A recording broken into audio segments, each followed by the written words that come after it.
साथ फेरे लिए थे और जीवन पर्यंत मीरा के जीवन में जितना कष्ट आया है सब ठाकुर जी ही रक्षा कर रहे थे। देखिए, जब हमारा समर्पण बड़ा तगड़ा हो जाएगा तो भगवान स्वयं रक्षा करने के लिए आते हैं। अनन्याश्चिन्तयन्तो माम् ये जनाः पर्युपासते तेषां नित्यभियुक्तानां योगक्षेमं वहाम्यहम्। गीता में भगवान ने कहा है कि जो मुझे अनन्य रूप से, ना अन्य अनन्य, जो मुझे अनन्य रूप से भजता है, अनन्य यानी मेरे तो गिरधर गोपाल दूसरों न कोई, यानी आपके अलावा कोई अन्य है ही नहीं। तो जो अनन्याश्चिन्तयन्तो माम्, अनन्यः चिन्तयति माम्, जो मुझको चिंतन करता है तो उसका मैं योग और क्षेम दोनों वहन किया करता हूँ। योग और क्षेम दोनों मैं स्वयं वहन करता हूँ। तो योग क्या है? योग है अप्राप्त से प्राप्ति, जो आज तक प्राप्त नहीं हुआ है। तो भगवान की प्रतिज्ञा है कि मैं उस चीज को दिलाता हूँ कि शक्रदेव प्रपन्नाय तवास्मीति च याचते अभयं सर्वभूतेभ्यो ददामि तद्वृतं मम। भगवान जब लंका की ओर प्रस्थान कर रहे थे तो वाल्मीकि रामायण में ये श्लोक लिखा है कि भगवान ने थोड़ी सी जल लेकर के नहीं प्रतिज्ञा किए हैं, पूरे सागर को साक्षी मान करके, पूरे समुद्र को साक्षी मान करके कि जो एक बार मुझको अनन्य रूप से भजता है, मेरे शरण में आ जाता है, मेरा शरण ग्रहण कर लेता है, शक्रदेव प्रपन्नाय तवास्मि, प्रभु आप हमारे हैं नहीं, प्रभु मैं आपका हूं, मैं आपका हूं। तवास्मि जो कह देता है कि प्रभु मैं आपका हूं, तो भगवान उसका अभय कर देते हैं। सर्वभूतेभ्यो सभी प्राणी मात्र को अभय कर देते हैं। ददामि तद्व्रतं मम, यह मेरा व्रत है, यह मेरी प्रतिज्ञा है, यह मेरा संकल्प है। तो योग अप्राप्त से प्राप्ति, बड़े ध्यान से कथा सुनिएगा।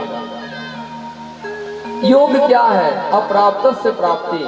भारतीय जीवन बीमा निगम में आप लोग देखे होंगे, उसमें लिखा है योगक्षेमं वहाम्यहम्, योगक्षेमं वहाम्यहम्। योग और क्षेम में दोनों वहन करता हूँ, यानी जिंदगी के साथ भी और जिंदगी के बाद भी। तो योग अप्राप्त से प्राप्ति, जो आज तक नहीं मिला है वह योग है। और क्षेम क्या है? प्राप्त से संरक्षणम, जो मिला है उसकी मैं देखभाल करूंगा। ये भगवान की प्रतिज्ञा है। एक गीता मनीषी हुए हैं, गीता के बड़े विद्वान ब्राह्मण,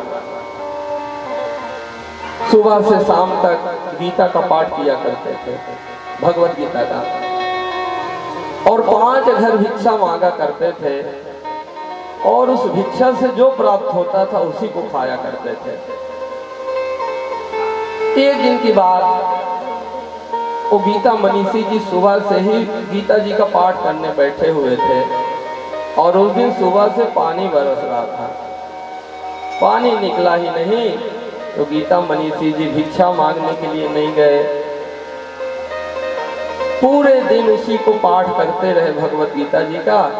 और यही वाला श्लोक मिल गया उनको कि अनन्याश्चिन्तयन्तो माम् ये जनाः पर्युपासते तेषां नित्यभियुक्तानां योगक्षेमं वहाम्यहम्।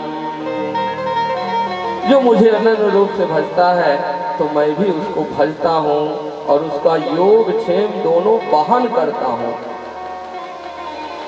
बोझा ढोना यानी वहन करना, सिर पर रख करके मैं पहुंचाता हूँ, इसका ये अर्थ है। अब वो गीता मनीषी जी जब ये श्लोक को पाए तो सोचे कि सुबह से मैं पाठ कर रहा हूँ, सुबह से भूखा बैठा हूँ और भगवान कह रहे हैं कि मैं उसके योग और क्षेम को वहन करता हूँ, यानी सिर में रख करके ढोता हूँ, और मैं सुबह से भूखा बैठा हूँ, तो मेरे को तो भोजन की व्यवस्था अभी तक कुछ नहीं हुई है।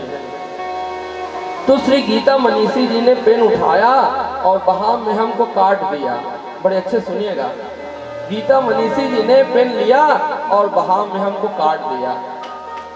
बोले वहन नहीं करते हैं, किया करते हैं, करोम में हम, और पेन से काट के लिख दिया करोम में हम। प्रभु की लीला थी, कुछ देर बाद पानी निकल गया और गीता मनीषी जी भिक्षा मांगने के लिए निकल गए।